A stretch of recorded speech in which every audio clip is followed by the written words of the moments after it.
ملاقات کر لی ہے تو دیکھیے یہ نمبرز پورے ہونے کے باوجود اور ہوم ورک کمپلیٹ ہونے کے باوجود کوشش کی گئی کہ جو مشاورتی عمل ہے اس کو روکا نہ جائے اور براڈر کنسنسس ڈیولپ کیا جائے، کیونکہ آئینی ترمیم جب ہوتی ہے تو یہ ہمارا فرض ہے کہ تمام سیاسی جماعتوں کو اس کے اوپر نہ صرف آن بورڈ کیا جائے بلکہ کوشش کی جائے کہ ایک ایک شق کے اوپر سیر حاصل گفتگو کر کے اس کو کسی منطقی انجام پہ پہنچایا جائے۔ تو یہ جو مذاکرات کا عمل تیزی کے ساتھ جاری ہے اور کافی اس میں پیش رفت ہو گئی ہے، ہماری کوشش ہے کہ آج اس کو ہر حال میں مکمل کر لیا جائے، اور اس حوالے سے میں یہ سمجھتا ہوں کہ اتنی مشاورت کسی بھی قانون سازی پہ، آئین کے اوپر جو ترامیم ہے اس پہ نہیں ہوئی جو اب ہو رہی ہے۔ اور جیسے بلاول صاحب نے کل کہا تھا کہ ہمارے پاس دیگر آپشن بھی موجود ہیں، مگر ہم جمہوری سوچ کے لوگ ہیں، ہماری کوشش یہ ہے کہ مکمل کنسنسس کے بعد اس معاملے پر آگے بڑھا جائے، اور حتی الوسع یہ کوشش کی گئی ہے کہ کنسنسس جو ہے وہ ڈیولپ ہو تمام پولیٹیکل سٹیک ہولڈرز کے درمیان۔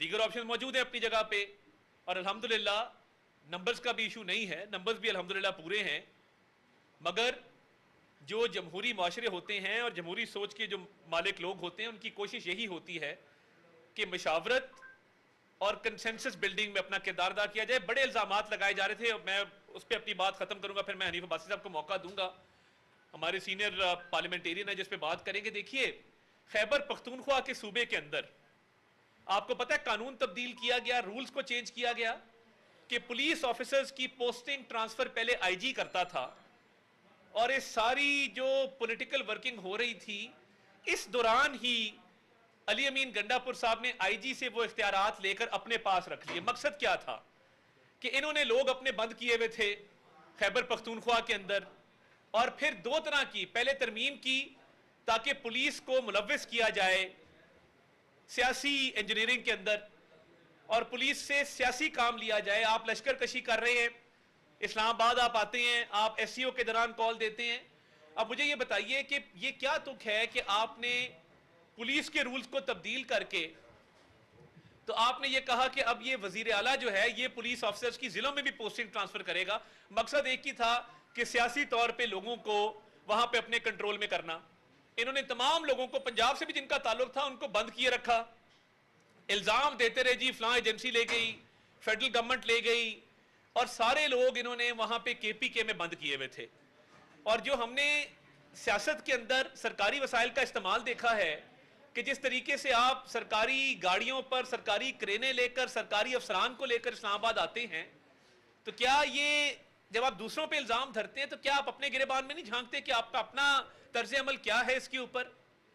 تو یہ تو ٹوٹل پروونشل گورنمنٹ کو یوز کیا گیا۔ اچھا پھر دھمکیاں دی گئی کہ اگر بانی چیئرمین پی ٹی آئی سے کسی نے غداری کی، ملک سے غداری ان کو میٹر نہیں کرتی، بھی اس پر ویسے بات کریں گے، ملک سے آپ غداری کریں، آپ شہداء کے مجسموں کو مسمار کر دیں، آپ آئی ایم ایف کو لیٹر لکھ دیں، آپ ایس سی او کو سابوٹاج کرنے کی کوشش کریں جو اللہ کے فضل سے بہت کامیابی سے ہوئی، اس پہ کوئی ایشو نہیں ہے۔ ایک میسج جاری کر دیا گیا کہ بانی چیئرمین پی ٹی آئی سے جو غداری کرے گا، جلاؤ گھیراؤ کریں گے، اس کے گھر کا، اس کے کاروبار کا ہر چیز تباہ و برباد کر دیں گے۔ تو میں تو یہ سمجھتا ہوں کہ سب سے پہلے ملک ہے، سیاسی جماعتیں، سیاسی لیڈر اس کے بعد ہیں۔ ہم نے کہا تھا کہ ریٹ آف دا اسٹیٹ قائم ہوگی اور رہے گی، کوئی جلاؤ گھیراؤ کرے گا، کسی بھی ایم این اے کو انگلی تک لگائے گا، اس پہ پرچے بھی ہوں گے اور عبرتناک انجام ہوگا، یہ بالکل کلیئرٹی کے ساتھ ہے۔ مگر یہ نہ کبھی آئین کو مانا نہ قانون کو مانا۔ اب یہ جو الزام تراشیوں کا سلسلہ ہے یہ اس لیے ہے کہ ان کو پتہ ہے کہ ہمارے نمبر پورے ہیں، اور اس لیے اب ہر بندہ اٹھ کے الزام لگا رہا ہے کہ جی فسطائیت ہے، لوگ اٹھا لیے گئے ہیں، فلاں ہو گیا ہے۔ بھائی اگر لوگ اٹھائے گئے تو آپ 2 دن سے مشاورت مولانا کے ساتھ کس طرح کر رہے ہیں؟ لوگ آ جا رہی ہے، سیاسی گہما گہمی ہے۔ یہ صرف اس لیے ہے کہ جب نمبر پورے ہیں اور پتہ ہے کہ آپشنز موجود ہیں تو یہ الزام تراشی کی سیاست کی جائے اور ایک سیاسی فیس سیونگ کی جائے۔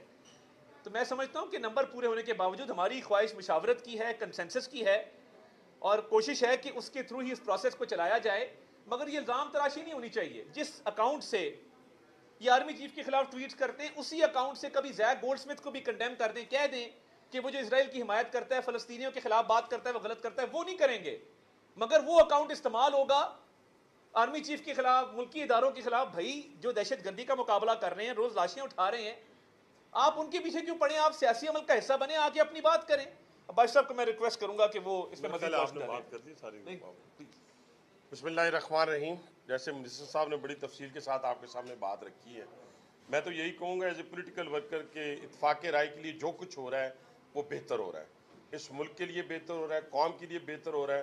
اور جو اپنے اپنے اداروں میں بیٹھ کے ڈکٹیٹر بنے ہوئے تھے وہ اس کانسٹیٹیوشنل امینڈمنٹ کے بعد پورے لوگوں کے لیے, عوام کے لیے, یہ جو لاکھوں کی تعداد میں مقدمات پینڈنگ پڑے ہیں ان کی طرف دھیان کرنا ہے, نہ کہ حنیف عباسی کا مقدمہ ہو, شہباز شریف صاحب کا مقدمہ ہو, یا مریم نواز کا مقدمہ ہو, نواز شریف صاحب کا مقدمہ ہو, بلاول کا ہو, کہ اس کو اٹھا کر تو پھر ہم نے 6 سرخیوں میں اپنا نام کمانا ہے. یہ صورتحال انشاءاللہ تعالیٰ بہت گھنٹوں کے اندر اندر ختم ہونے جا رہی ہے. اور جو موقع جس نے مانگا ہے, جس نے مانگا ہے اس کو دے دیا گیا ہے پولیٹیکل فورسز کو کہ وہ جائیں اپنے ہاں جو ہے ہم آہنگی پیدا کریں. اپنے کسی لیڈر سے پوچھ رہے ہیں اس سے بھی پوچھ لیں, اس کا جواب جو آنا ہے وہ پوری قوم کو پتہ ہے. وہ یہ میں ابھی بتا دیتا ہوں, لیکن عطا صاحب اگر اجازت دیں وہ یہی کہیں گے کہ ہاں بھی نہیں میں تو نہیں مانتا. جب تک اس ملک میں انتشار رہے گا میری سیاست رہے گی, جب یہ انتشار ختم ہو جائے گا تو میری سیاست کہاں پہ رہے گی.